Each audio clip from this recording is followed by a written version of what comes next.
All but certain Republican presidential nominee Mitt Romney made an appeal today to evangelical Christians, a group whose support he will certainly need if he is to prevail in the fall. Romney traveled to Liberty University in Lynchburg, Virginia, the largest evangelical college in the world, to reach out. National correspondent Chip Reid joins us now. Chip, good evening. Well, good evening, Jim. Mitt Romney has struggled to win over evangelical Christians, in part because many evangelicals believe Mormonism, Romney's faith, is a religious cult. Well, today, Romney emphasized the shared values of two very different branches of Christianity. People of different faiths, like yours and mine, sometimes wonder where we can meet in common purpose when there are so many differences in creed and theology.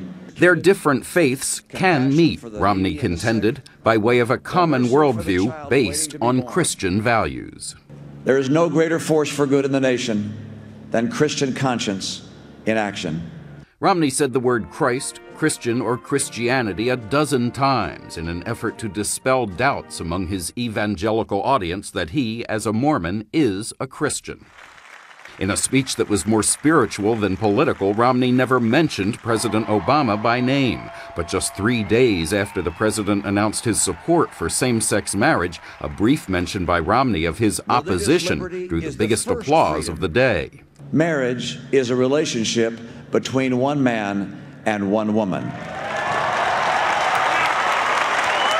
Many listeners, especially parents like Bob Thompson from Portland, Oregon, said that was exactly what they were hoping to hear. Yes, I think he needs to take a stand, and he took a stand, and it's really timely now with what's happened. And so, yeah, I think there was a lot of support on that. But some students, including Bob Thompson's daughter, Chelsea, were not so pleased.